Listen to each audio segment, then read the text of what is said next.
Good afternoon, everybody, and welcome to the latest edition of Lunchtime Learnings. I'm delighted today to be joined by Mary Lou Press, who is a partner at Alexander, Reid and Frazer, and also recently appointed a Vice President of Propertymark, National Association of Estate Agents. So firstly, welcome, and secondly, congratulations on your appointment, which means I think you're going to become the president as well. Yes. Thank you. Thank you so much for having me on. This is very exciting. It's an absolute pleasure. So I know you've been a property professional now for over 22 years. How did you get into the property industry and decide to become an estate agent? Well, did I have a choice is probably the question you would ask. Because it's a family business, and my grandfather was an estate agent and an auctioneer, and my father has been an estate agent and a chartered surveyor. So I really did always want to come into the business ever since I was 4 years of age, or 5 to 6. And I think when I got a briefcase from Santa at the age of 9 and was in my dad's office any spare time I had, I think the cat was out of the bag. So I was always going to do this. So you had no choice. No choice. And I was able to travel a little bit before I started. And after that, my dad was like, right, 1st of September, start then, age of 20, and that was it. So never looked back, which is great. Fantastic. So what's it like working in a family business then? Because there must be pressure then, from your dad, from your grandfather. How's that been? I mean, there isn't a pressure cooker like it, I don't think, because you spend your career trying to gain respect from him, but also from people that will always think that you've worked for your father. So, where have you started your own business? What have you done in that respect? So I would honestly say that is a pressure cooker, 100%. The only great thing and lucky thing that I had was my father. Really, he is the sort of person, and I, in my 22 years, so many professionals who are older than me, who've come before me, have come back and said, your father trained me. He taught me everything I know. I started my own company. I went above and beyond because we started with your dad. And he very much is a person that wants to train you and create a better agent. So he has always been sharing knowledge and making you a better person. So that we're very lucky in that respect. And we've always had a good team from that part of it. That's brilliant. That's lovely to hear, isn't it? Mm-hmm. So you talk there about better agent, and I love the fact you talk about training, and hence the reason why I think I've got an inkling why you decided to join Propertymark Yes. and become the vice president. But just on being a better agent, so what are the lessons that you've learned from your dad, from your granddad, about being a better agent? Well, training is exactly it. It's knowledge. It's the expertise in our business is the most important thing for us. As I say, he's been a chartered surveyor, and my grandfather was an auctioneer. I think as soon as I was a year in this industry, it was immediately join Propertymark, and it was National Association of Estate Agents. Become a member, get your training under your belt, get your qualifications under your belt, and go from there. Because our business, we're an estate agency, but we are typically your original estate agency, and we do all aspects of it. We do estate management. We run 4 estates which are across Northern Ireland, and we hold the lease counter title of properties as well. So very early on, it was very much know how to read a map, know how to look at a title deed, know how to understand conveyancing processes, how to value land, how to value houses, farms, land compensation, all aspects. So with that, we really need to be trained and understand what we're doing in our expertise. And that's what brought me to Propertymark. Okay, so this is something that I really still can't get my head around it, and I've been doing it for 35 years, is estate agents' reputation with the public is quite low. Yep. And I'm being polite, but yet sellers, landlords trust estate agents with their biggest tax-free asset, with maximizing their investment, and yet our name is so bad. So how can one change the perception of estate agents? Because I could be a butcher yesterday and an estate agent tomorrow. Well, my pet hate is that we always say that, and I understand that I feel like there's a shift in respect of how an estate agent is viewed. I've never had probably a problematic part where they're treating me in a different way. We've sort of had that level of respect right off the board because of the level of service we have in our business itself. So luckily we've always worked for respect and sort of got that back. But I understand that a number of the surveys have done that we're probably bottom of the food chain when it comes to professions. And it's insane to me, absolutely insane, because why would anybody hand me their most expensive asset to sell their property? But again, I think consumer understanding in what we do, and that's what Propertymark are trying to do, is to raise awareness with consumers exactly what way houses are sold, what can be done with a house sale, what we do behind the scenes to create, to get the house sold in itself. I think in the day and age that we live in now, with the amount of things that are online, social media, and consumer awareness, they have no reason to say, oh, my estate agent is someone I do not want to use, but I have to use because I want them to sell my house. So I do believe that's changing. And first and foremost, Propertymark are at the forefront of doing that, in my opinion. And that's just getting a better understanding as to what we do every day. It's not just list your house in the market, take a fee, and that's done. You're understanding the product, you're understanding the person's house, you understand why it's a beautiful home, what are the high pros and cons of it, and how to sell it. It's all about marketing after all, and it's all on social media, online. Consumers know exactly what we're doing now. So I think that is changing. And I'd rather focus on the part of what we do and why you need, why you use an estate agent and why a Propertymark agent or whatever qualification it is should be used over someone that's not regulated. And that will hopefully, it's one of my pet hates. Ever since I started, I try to explain why we are who we are and why you want to use a good estate agent. So look, I totally agree with you, and I think I see the work that estate agents do, whether it's with Propertymark, whether it's with Agents Together, whether it's with Agents Giving. The work that's done is exceptional. And then on the flip side, I'm in a gym and there's two estate agents there talking, and then they leave the gym and the guy goes, oh, estate agents are a joke. All they do is put a property on Rightmove and that's it. Or actually, I was out with my girlfriend last week and we were having a whole conversation about estate agents. And she said, well, what do estate agents really do? So, you talk about awareness and you talk about educating, and I'm spot on. And I think with social media these days, it's a lot easier to educate and make people self-aware of what's going on. For me, it doesn't happen enough because there's too many sellers, landlords that aren't educated enough or aware enough of what's going on. Exactly. So what sort of things are changing, are happening to make people aware? You obviously, I know you're going to make a big difference. I've seen your passion and your enthusiasm of making a difference, the 5 minutes we've been speaking here. But how can all estate agents get that message out, that make it more aware that we don't just put a property on the portals and that's it? Our job is to, I know we were talking offline about negotiating. Our job is to be a skilled negotiator to get every penny for that seller, maximize that landlord's income and asset. So what tips can you give to people watching this to make our consumers more aware, more educated? Well, I think it comes down to educating the estate agent. First and foremost, I think any house can be listed, but problems can come along, and understanding how a chain works, how a conveyance works, how a sale works, how, the stumbling blocks that you're going to come across. One of my colleagues, Ian Harris, had suggested that why not have a training course on how to deal in a difficult market. A lot of agents out there have started in the last 12 years.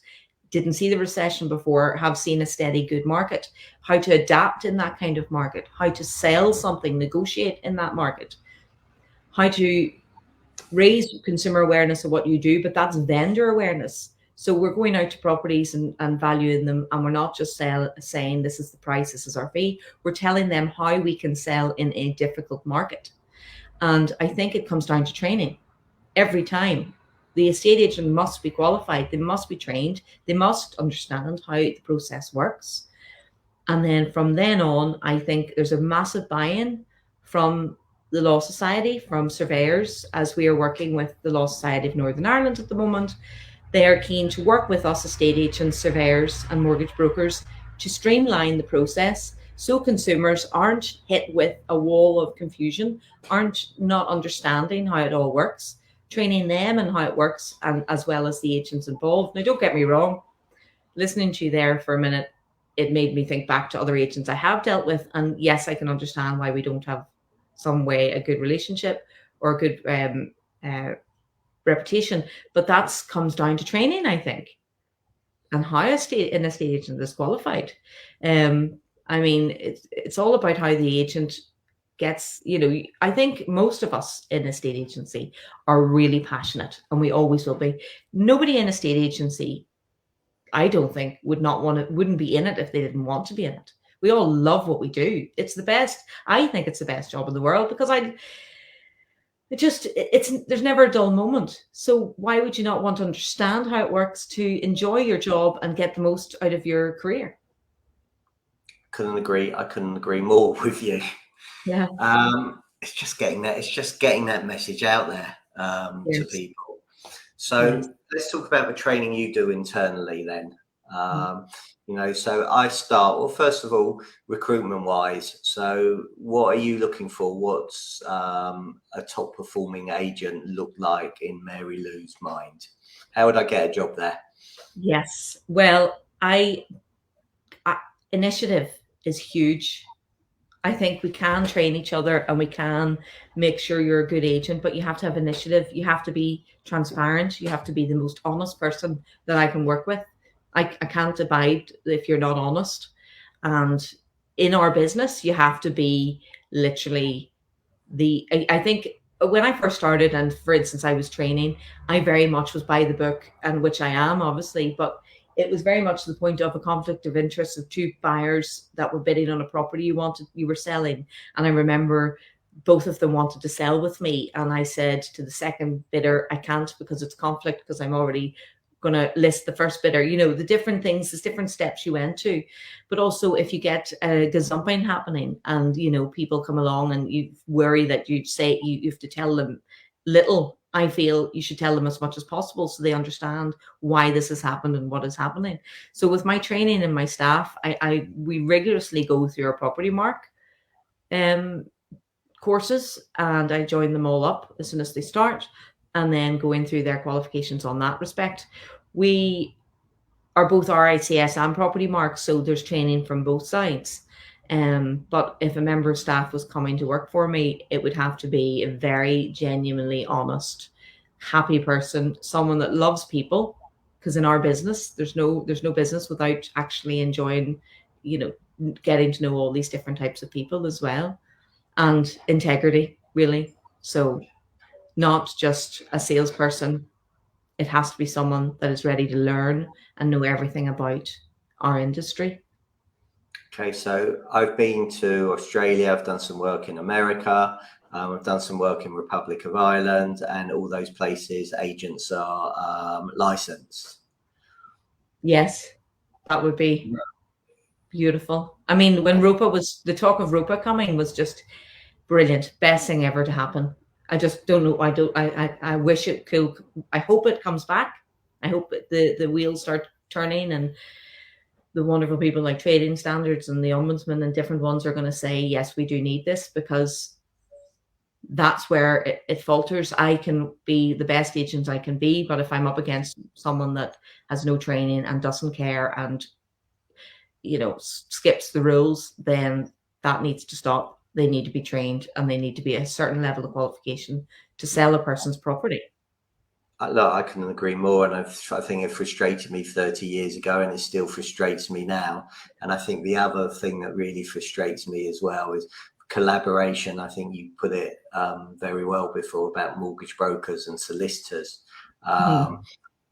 and again, what I don't understand, when I was doing it, we're no further advanced with a legal process than we were, 20, 30 years ago. And I know Propertymark, and there are other groups that are trying to improve the process, but it Mhm. just doesn't seem to make any difference.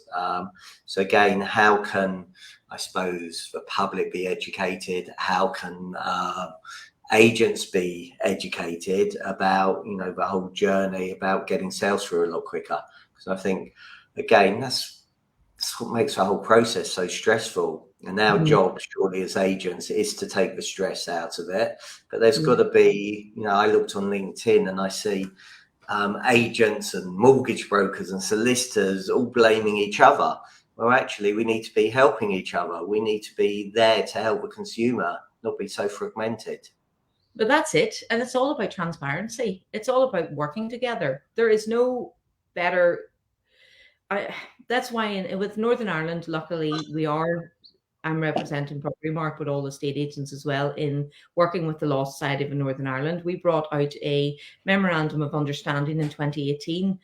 And you will find in there's a lot of buy-in from both sides, but not enough. And there's no point unless everyone is working on it together.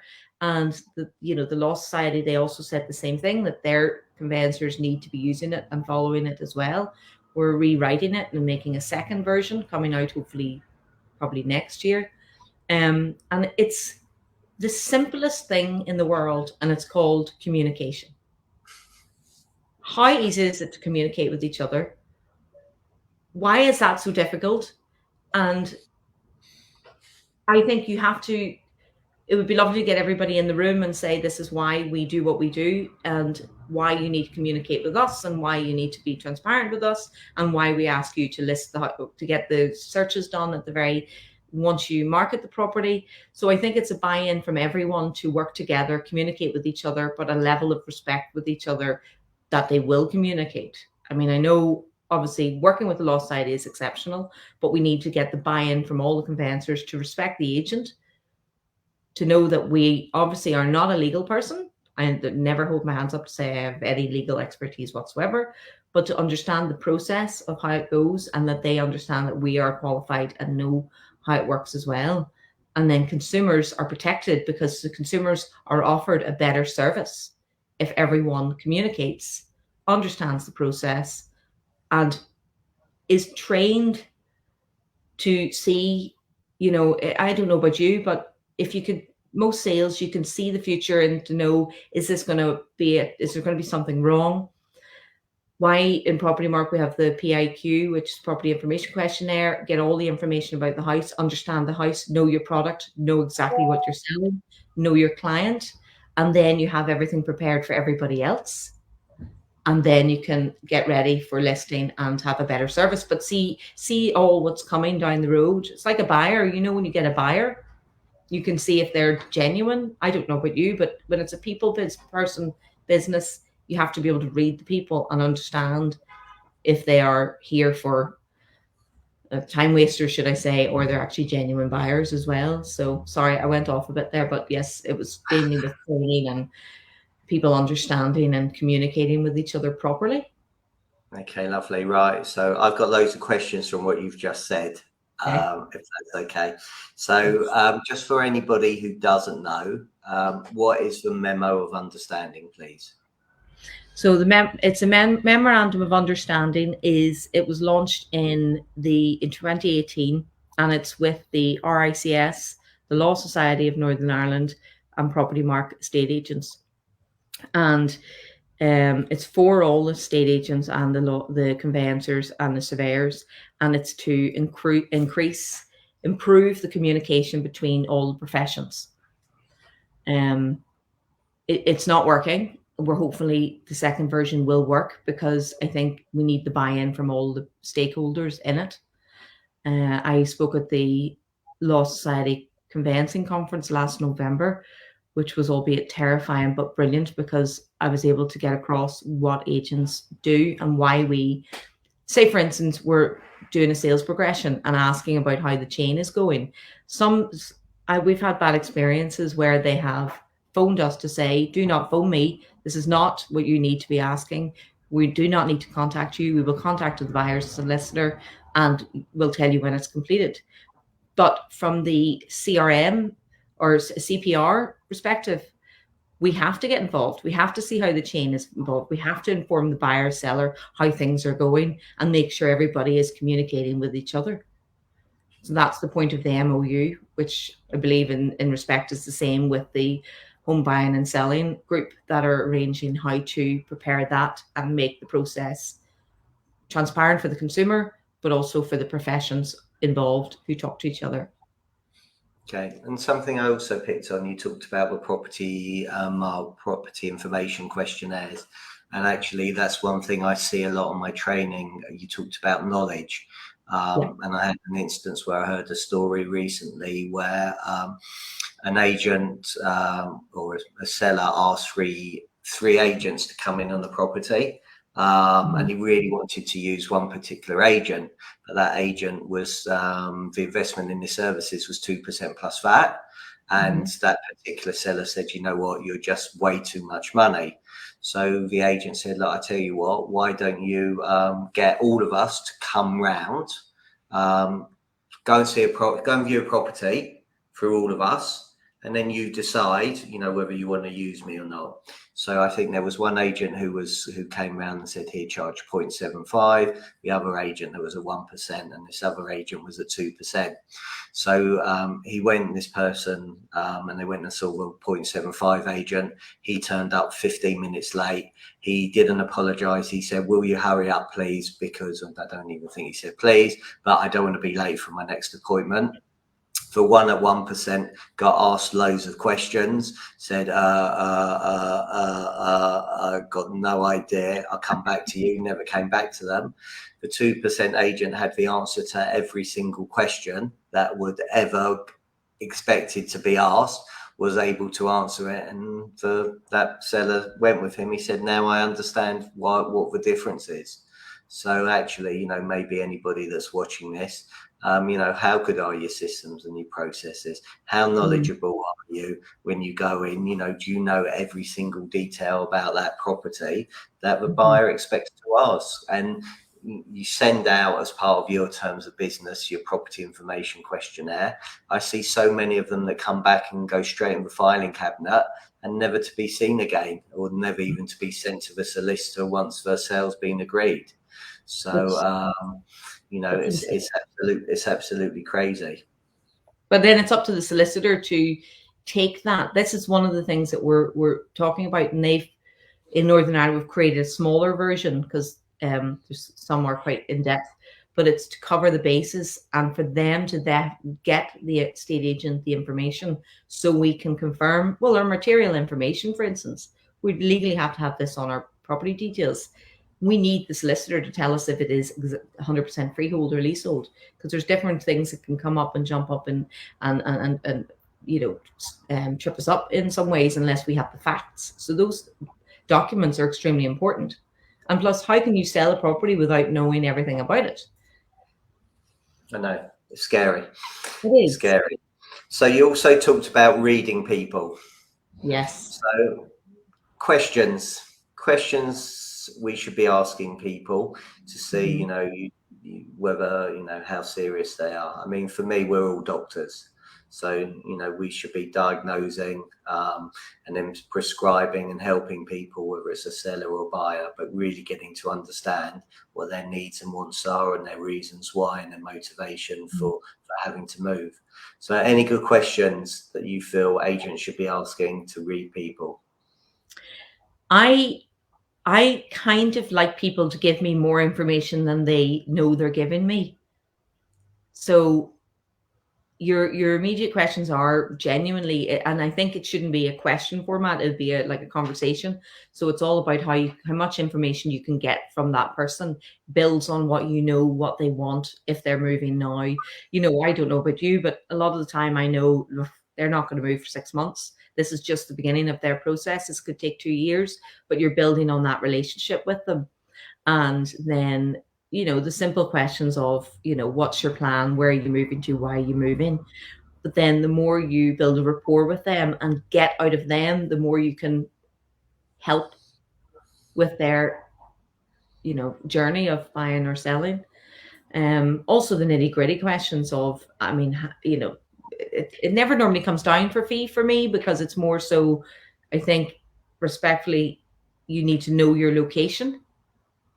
And I think if you're going to go out to evaluation, you got to know everything about the house, and you definitely apologize if you're late, and do not be late, basically, because their time is as important as your time, But again, sometimes the customer can be just like, what's your price?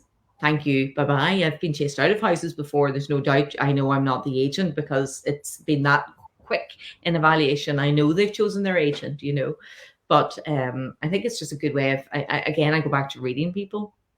And it's more so, it's the same respect of some clients you deal with, that you would actually say, look, here's my valuation, but I wouldn't be your right. What I tend to do instead of I don't want to work for you, it's I'm not the right agent for you. I think you should try this agent because they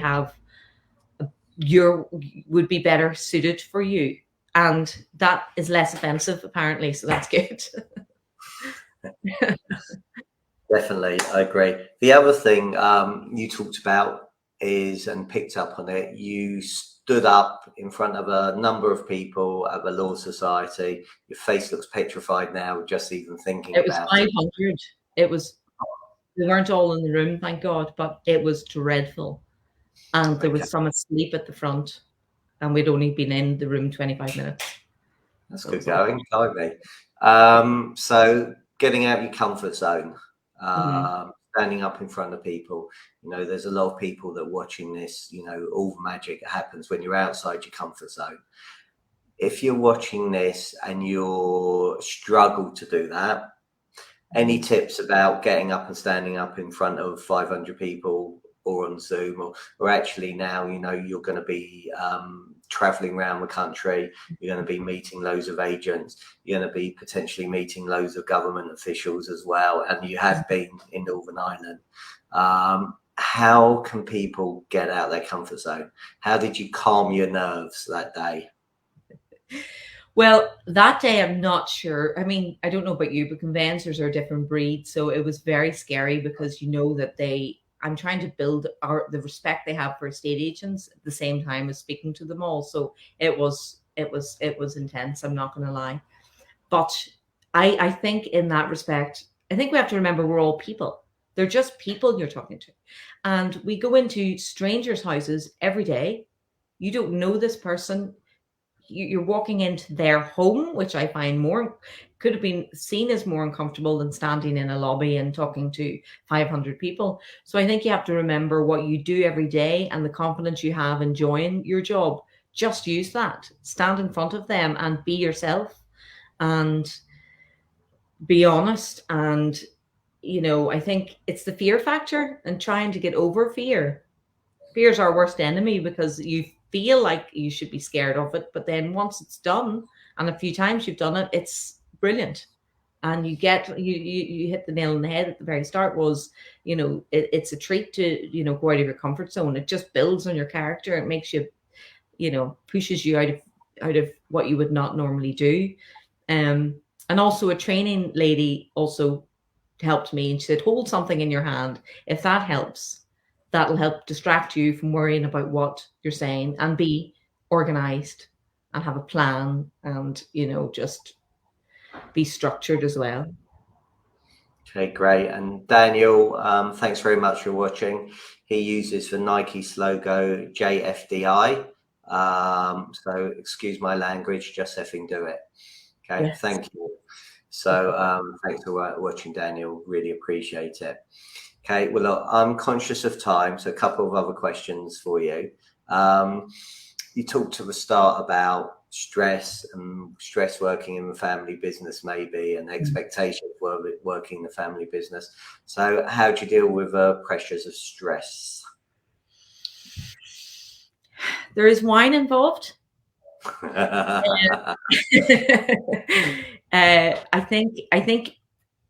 I suppose it's easier said than done. I've been doing it for 22 years. So at the very start, it's all technical. It's all about looking at the law of the land, legislation, being above the, doing everything right. And then that's stressful in itself. And then when your business is busy and the market's busy, it's great, but it is stressful trying to juggle how many sales at one time and clients. I feel the older I get, the more I adapt in relation to know that these are people I'm dealing with. I cannot control what happens. I have to, life is short. You have to be able to get your own downtime. You have to have your own time. You have to be able to switch off. I mean, that is kind of a lie, because if you run your own business, you never switch off. But, training yourself not to check your emails after 9 p.m., take some time out, get fresh air, look at what you're doing on your time that's not in your business, and really focus on your stress and try not to bury yourself in it. Because I know I've been through every kind of emotion in this business. I've been through, different hurdles in life, but I think you have to keep yourself grounded and be good to yourself, be kind to yourself. It's not all on you. And I think just remind yourself that you have to work your bum off, but at the same time, you really have to look after yourself. So with stress, I think stress is a good thing to have, but it's also something that you can't control. So just try and look after yourself. Okay, so thank you. Some wise words there. And Angela, thanks very much for watching. I hope you are doing well and better. Very positive listening to Mary Lou. Thank you. So thank you for watching and thank you for your comments. So training, what do you do to train, improve, get better? Anything you're listening to, reading that you would recommend? I do love podcasts. Do love them. I've obviously weekly listened to Katie and Martin, and I think Katie's jokes are getting better than Martin's though, so I think they really have to step up.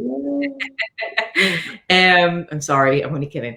But yes, weirdly, podcasts, not like my sister, she listens to true crime. I listen to estate agents on podcasts mainly all the time. Books, I do love a good textbook. I do like the agricultural valuation textbook that has been around as 5th edition. I'm always on the Propertymark website looking at things as well. Training, I think you always have to be learning about how this industry works and continually developing your knowledge on it. So whatever, if it's a podcast in the car, which is mainly how I do it. I don't know about you, but I don't have time to sit sometimes for an hour during the day or the evening. I do love listening to on the speaker or the car while I'm going. And yeah, there's so many different interesting ones out there at the moment. Okay, lovely. I will mention Katie and Martin's one just to make them happy. Stay on their good side. Right, for anybody who wants to get hold of you, Mary Lou, how do they do that, please? Yes, so I'm as your Propertymark Vice President. We have I'm on the website there with a personal email through there, or my agency, which is based in County Down, Alexander, Reid and Frazer, and that's either by mobile or email, whatever way suits. And I'm also on LinkedIn. Brilliant. Well, look, thanks you so much for your time today. Thank you. Thank you everybody for listening and watching. I'm really, really grateful, and for commenting. And if you want to get hold of Mary Lou and discuss anything Propertymark, I'm sure she'd be delighted to hear from you as well. So thank you, and have a good afternoon, everybody. Thank you, Mary Lou. Thank you so much, Stephen. Thanks. My pleasure.